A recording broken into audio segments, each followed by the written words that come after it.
Shalom sahabat Golden Channel yang dikasih Tuhan, puji nama Tuhan, saya bersyukur dan bersuka cita kembali bisa menyapa sahabat terkasih dalam kasih dan anugerah Tuhan. Sahabat terkasih, saya selalu berharap dan berdoa agar sahabat senantiasa dalam keadaan baik dan sehat dan senantiasa diberkati oleh Tuhan. Sahabat terkasih, saat ini kita akan menyaksikan sebuah video yang kita akan lihat videonya berikut ini. Ya, ini kabar terbaru hari ini, pemimpin Hamas ya sudah mau diar ya, pemimpin teroris Hamas. Tapi anehnya banyak orang yang tidak mau disebut kalau Hamas itu teroris ya. Bahkan kita lihat banyak sekali orang-orang Indonesia yang luar biasa mendukung Hamas ini ya. Padahal Hamas ini organisasi teroris ya. Ini pemimpin Hamas tewas akibat serangan udara Israel. Ini baru dimuat 10 Oktober ya. Kita lihat ini kondisi yang terjadi di jalur Gaza ya. Pemimpin militan ya Palestina Hamas, Ayman Yonis ya, tewas akibat serangan udara pasukan Israel pada dini hari. Jenazah Yonis ditemukan oleh petugas di bawah reruntuhan rumahnya pada Minggu ya 8 bulan 10 dan kematiannya dikonfirmasi oleh Kementerian Kesehatan Gaza. Ya. Ini ya. Sejak Sabtu tanggal 7 bulan 10, Israel telah mengirim serangan balasan ke Palestina yang telah menghancurkan lebih dari meluncurkan lebih dari 2.000 roket. Ya, bahkan 500 titik yang akan menjadi fokus ya penyerangan Israel kepada Hamas. Pasukan pertahanan Israel yang mengirim jet tempurnya yang menargetkan 200 titik di wilayah Gaza, terutama tempat-tempat pasukan Hamas berada. Ya, sasaran serangan udara Israel adalah lingkungan Rimal dan Kan, daerah pesisir pantai yang padat penduduk. IDF juga menyatakan menyerang infrastruktur ya teror jihad Islam. Itu ya. Jadi itu jihad Islam di Khan Yunis sebagai tempat bagi militan Hamas untuk menyimpan senjata, dikutip dari CNN. Ya, ini kawan-kawan bagaimana ini ya, ini video dari Mercy ya. Ya, kalau kita lihat ya, kalau Anda banyak ya orang-orang Indonesia yang tidak mau disebut kalau Hamas ini adalah organisasi teroris kawan-kawan. Padahal itu jelas-jelas adalah teroris. Bahkan itu juga diungkapkan ya oleh Buya ya, oleh seorang ustadz. Ini videonya kita tonton ya. Ya, Hamas, tahu nggak Hamas siapa? Ya tahu kan? Kita taunya Palestina. Ini kabar agak pahit saya kasih tahu. Ya, karena kita kadang-kadang donasi kita nggak tahu donasi ke siapa. Saya suka Bapak Ibu hobi donasi, tapi pastikan donasinya ke siapa. Karena saya pernah masuk ke Israel, itu kita masuk 7 kali diperiksa, nggak bisa bawa barang-barang. Maka pastikan kalau kita donasi ke lembaga yang diakui oleh pemerintah dan lewat jalur pemerintah, hanya itu satu-satunya jalur. Jadi tolong pengurus masjid jangan sampai harta-harta yang diberkahi Allah ini kemudian salah jalur. Dan itu sudah terjadi. Salah satu tokoh yang dihormati di Indonesia, ya, salah satu tokoh dakwah itu mengirim dana ke bukan Palestina, Israel Suriah. Yang nerima siapa? Kelompok teroris terkenal, Pak. Itu karena beliau mungkin tidak tahu, nggak ditangkap. Kalau beliau sadar dan tahu, itu bisa diperkarakan masalah terorisme. Saya yakin mungkin beliau tidak tahu kali, mau bantu-bantu aja. Tapi yang nerima kelompok teroris. Ya, kita berhusnuzon. Jadi di Suriah itu pertengkaran itu lebih dari 10 kelompok bersenjata. Nah, sampingnya Palestina. Ada satu kompleks, satu distrik jalan lah namanya Sheikh Jarrah. Itu nama kampung. Kampung Atua Jarrah, gitu-gitulah ya namanya. Itu tanah konflik. Ya seharusnya ya orang Palestina nganggap itu milik Palestina, orang Israel menganggap sudah beli, tapi suratnya nggak tahu. Nah, ini masih simpang siur. Maka diusirlah kawan-kawan kita, sahabat-sahabat kita dari kampung Sheikh Jarrah itu, dekat dari Masjid Al-Aqsa. Itu Masjidil Aqsa depannya yang jaga orang Israel, pintunya. Jadi Palestina itu nggak ada dalam peta mereka. Maka ada kelompok di Palestina yang kemudian membalas sikap Israel itu dengan cara yang sama, menghapus peta Israel dari kamus mereka. Kelompok ini disebut dengan Hamas. Hamas itu bukan di Yerusalem itu, tapi di daerah Gaza. Ya, jelas ya. Hamas itu teroris, kawan-kawan ya. Ya. Hamas itu dulu sempat berpolemik dengan presiden yang lama, Perdana Menteri presiden nyebutnya, Yasser Arafat, presiden ya. Ya, ingat dulu Ibu, Yasser Arafat. Yasser Arafat ini ingin mencari titik temu yang menguntungkan bagi masyarakat Palestina. Dan menurut beliau, setelah lama berjibaku dalam hal ini, jalurnya cuma damai. Tapi kelompok Hamas menolak, karena bagi Hamas siapapun yang berdamai dengan Israel berarti dia antek Israel. Nah, ini logikanya sudah nggak nyambung. Jadi kita pro simpati dengan masyarakat Palestina, bukan berarti kita pro dengan sikap-sikap yang dilakukan oleh Hamas.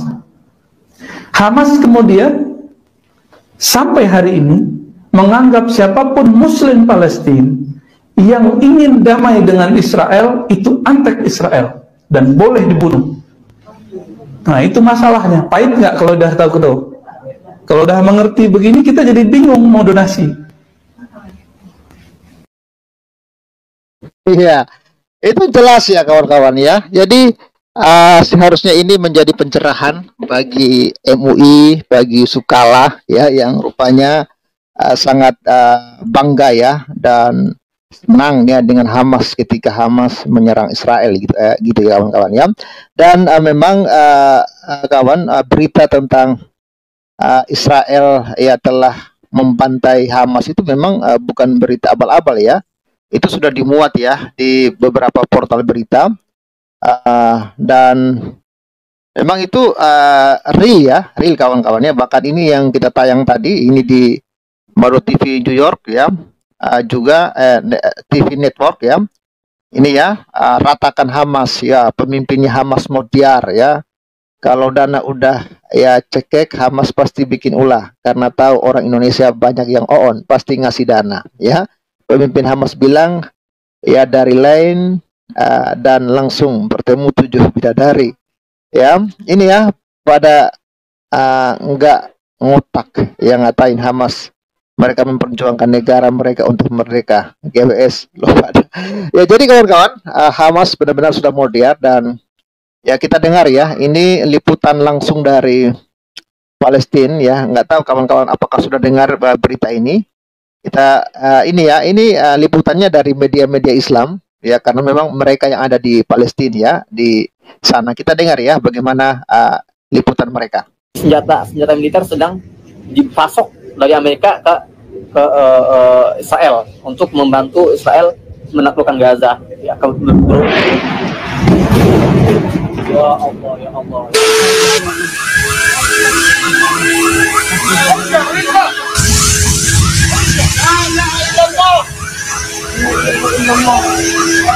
Assalamualaikum teman-teman, selamat malam waktu Gaza, hari kedua sejak pecahnya pertempuran antara Gaza dengan Israel.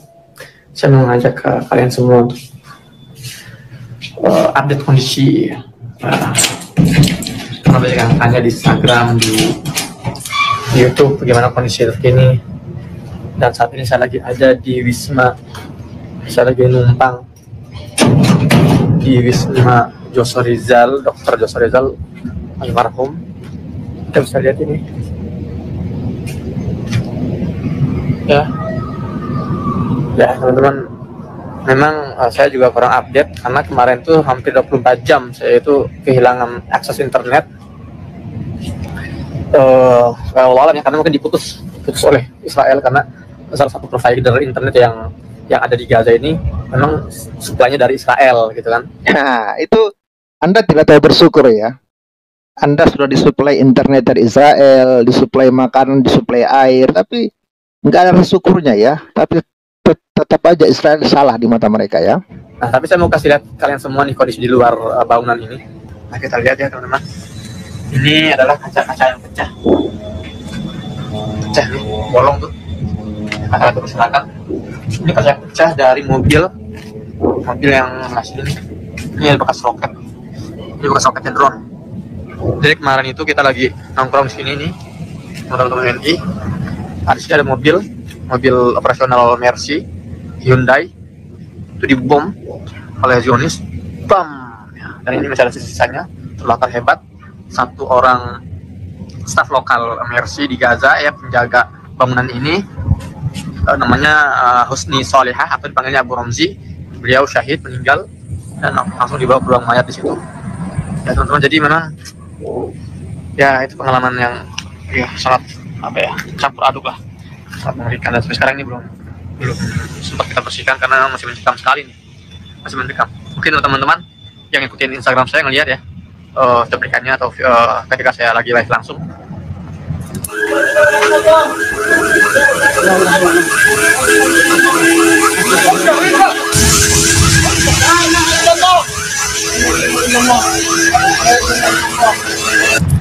Baik teman-teman, saya mau bahas sedikit ya.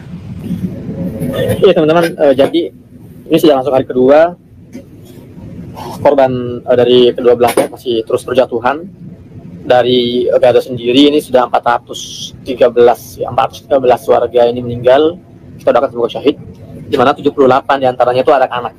78 yang meninggal diantaranya anak-anak dan 41 lainnya itu wanita. Jadi kalau kita bisa lihat polanya, para penjajah ini memang sengaja mentarget warga sipil. Artinya bukan para pejuang. Kenapa? Karena mereka nggak. Nah itu kan bicara yang. Tapi ketika Hamas menyerang masyarakat sipil, Anda diam. Ini kadrun koplak juga ini ya. Ya ketika karena begini ya, Israel tahu Hamas itu sering bersembunyinya di ini ya, di rumah-rumah masyarakat sipil. Ketika setelah mereka serang Israel, mereka lari kocar-kacir lalu bersembunyi begitu loh. Bersembunyi. Jadi sebenarnya yang dianggap masyarakat sipil ya itulah Hamas sebenarnya itu loh, yang dibantu oleh Israel ini. Mampu, karena Israel ini mereka lemah sekali dalam identifikasi lokasi para pejuang. Yang denger ya, sampai sekarang nih saya ngomong ini suara dentuman sana sini masih terdengar jelas. Drone masih berkeliaran di atas mencari mangsa, dan jumlah yang tadi saya sebut. Ya, cuma lu hati-hati mampus bro. Ya, mendingan lu pulang aja ke Odessa, nanti mampus lagi, tau rasa lu ya. Bukan itu 413 syahid, itu kemungkinan besar masih akan terus bertambah naik jumlahnya. Kenapa? Karena sampai saat ini masih banyak korban-korban yang belum bisa dievakuasi dari reruntuhan. Jadi karena Gaza ini kan sempit ya, dan penghuninya banyak. Jadi rumah di Gaza ini bentuknya ke atas, lantai-lantai gitu ya, kayak apa namanya itu, kayak rusun, rumah susun.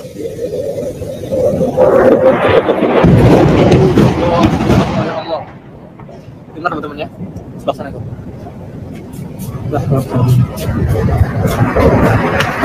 Lagi. Sampai getar di sini nih. Jadi memang mereka ini targetnya tuh warga sipil, karena memang mereka tidak bisa menghadapi para pejuang. Ya, dan mereka ya kalimatnya ya, mereka tidak bisa menghadapi para pejuang. Ini kalau provokasi nanti ya rata dengan tangan tanah semua, baru teriak kita tolong nanti ya. Menyasar keluarga mereka, anak-anak. Dan ini benar-benar ya sebuah bentuk depresi, saya bilang ya. Mereka itu putus asa gitu kan. Bahkan tidak hanya rumah warga, mereka bahkan menyerang rumah sakit. Kita tahu lah bagaimana kemarin viral kan, rumah sakit diserang. Tidak hanya di sini ya, di beberapa rumah sakit lain juga. Dalam 2 hari ini teman-teman, yang juga sini, kawan juga dari sini juga. Dalam 2 hari ini sudah 3 ambulan diserang secara langsung. Ya, tim medis banyak yang meninggal ketika sedang menjalankan misinya. Beda banget dengan adab dan akhlaknya para pejuang Al-Qassam misalnya. Ini manusia koplak katanya beda sekali ya dengan inilah kawan-kawan ya. Padahal ini orang ini memang koplak ya. Padahal berita sesungguhnya ini Hamas lah yang menyerang masyarakat sipil Israel ya. Lalu dibalas oleh Israel ya, sekarang kejang-kejang ini. Ini puluhan jet yang lewat di atas nih. para pejuang Gaza ini mereka nggak pernah mentarget anak-anak atau wanita sama sekali. Target mereka tentara. Kalau kalian melihat ada wanita-wanita yang ditawan misalnya ya, wanita muda atau ditembak, itu bukan 700 orang Israel yang meninggal kemarin itu, bukankah itu termasuk ya wanita, masyarakat sipil, termasuk anak-anak? Ini inilah suka sekali memberitakan berita-berita bohong ya. Ini ya, media-media seperti ini ya. Ini perlu kita counter kawan-kawan ya. Kalau enggak ini akan menjadi kebenaran buat mereka. Wanita itu militer wanita ya, karena di saya ini kan ada wajib militer, jadi semua pemuda itu mayoritas ya mereka militer, baik itu pemuda maupun pemudi, gadis ataupun pria gitu kan. Bahkan satu video salah seorang pejuang Al-Qassam ini, dia masuk ke dalam rumah dan di situ ada nenek-nenek sedang berbaring, ada wanita juga sedang menjaga nenek-nenek itu dijelaskan, kami tidak akan membunuh kalian karena haram, dosa kami, karena itu dilarang oleh agama kami. Luar biasa. Tapi kebaikannya di sini luar biasa ya, framing berita. Inilah kawan-kawan, kalau kadrun ya tetaplah kadrun ya, selalu memframing sebuah berita seolah-olah Hamas ini sangat mulia ya, padahal ternyata ya, bahkan katanya sudah 900 korban ya di Israel atas serangan pada hari Sabtu kemarin ya. Dan itu penyerangan terjadi di saat mereka sedang merayakan ya sebuah perayaan, lalu tiba-tiba tentara Hamas ini ya, teroris Hamas ini datang menyerang, menggempur ya otomatis ya masyarakat sipil tidak bisa berbuat apa-apa, tidak punya senjata ya. Banyak di antara mereka yang harus mati karena kelakuan Hamas itu ya. Ya, dengan mudahnya mereka ini mentarget rumah-rumah warga, rumah sakit, kemudian bank, bangunan bank itu mereka target. Apalagi sekolah-sekolah, bahkan sekolah PBB di Gaza ini yang sedang dijadikan tempat pengungsian warga itu juga diserang juga, gitu. Jadi memang ini sebuah kekacauan yang gila sekali sebetulnya teman-teman. Dan itu mereka belum puas, mereka bisa terus mentarget sana sini, gitu kan. Fasilitas umum juga mereka target. Dan yang lebih parah itu ini loh, rumah sakit Indonesia. Mereka berarti tidak menghargai Indonesia nih. Bayangkan coba kita ngangkat senjata sampai kita harus target ya, sampai mobil Wih, panas-panasin dia ya. Mereka nggak menghargai Indonesia. Lalu Anda mau bisa bikin apa gitu loh? Ini kan apa ya? Anda membangun rumah sakit ya di Palestina, ya di Gaza, memang daerah konflik. Jadi ketika mereka menyerang ya Gaza, bukan berarti mereka menyerang Indonesia.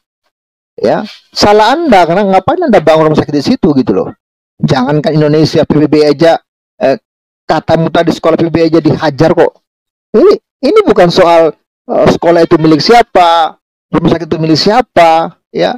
Yang mereka targetkan Hamas, dan Hamas itu bersembunyi di rumah-rumah warga, di rumah-rumah sakit ya, di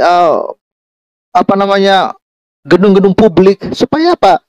Mungkin mereka pikir Israel tidak berani menghajar mereka. Ya, makanya kalau kalian mau selamat ya kalian jangan tinggal di situ ya. Ini daerah perang ini. Ini Israel itu ya hanya berusaha untuk membela dirinya. Kalau dia tidak menyerang balik maka dia akan binasa. Operasional teman-teman Mercy ini ditarget. Dan ini sebetulnya penghinaan buat pemerintah Indonesia. Indonesia ini ya artinya tidak dipandang mungkin oleh Israel ya, dianggap ya hal kecil. Padahal Israel tahu bahwa ini adalah rumah sakit yang dibangun oleh Indonesia, gitu loh. Dan ini teman-teman ini baru permulaan. Banyak yang berspekulasi perang kali ini akan benar-benar panjang ya. Kenapa? Karena memang melihat korban yang juga jatuh dari pihak Israel itu nggak sedikit. Sampai hari ini hari kedua sudah 700 Israel itu mati, tewas, dan lebih dari 2.300 terluka.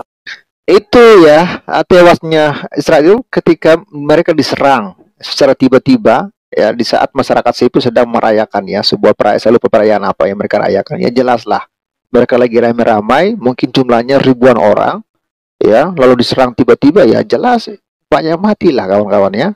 Inilah ya, jadi seolah-olah yang mati 700, bahkan berita terbaru 900, seolah-olah yang mati itu cuma tentara doang yang mati. Padahal tentara Israel yang mati nggak seberapa. Justru yang banyak yang meninggal itu adalah masyarakat sipil. Ini yang miris gitu. Inilah yang membuat Israel marah. Dan Israel nggak main-main menggempur balik ya Hamas ini ya. Nah, ini adalah angka terbesar dalam sejarah peperangan Israel dengan berbagai negara manapun. Ya. Nah, di sini saya mau jelaskan teman-teman. Sebetulnya banyak pertanyaan-pertanyaan yang sampai saya. Di antaranya adalah apakah benar Hamas ini buatan Mossad misalnya, drama dan sebagainya. Itu adalah kedunguan yang tidak ada batasnya itu. Ketika masih menganggap bahwa para pejuang Hamas ini buatan Mossad. Kejahat-jahatnya Israel aja mereka kayaknya nggak pernah gitu loh mengeluarkan statement gitu kan. Gini. Tapi itu akan saya bahas di konten khusus deh. Saya sini mau bahas bagaimana kacaunya dan carut-marutnya Israel hari ini. Jadi kenapa ini terjadi? Saya sudah jelaskan di vlog sebelumnya. Salah seorang petinggi gerakan Hamas yang namanya itu Muhammad Al-Aruri, dia sekarang ada di Lebanon. Dia mengeluarkan statement ya di sebuah media bahwa intelijen Hamas ini mendapatkan informasi bocoran akan adanya serangan mendadak Israel ke Gaza.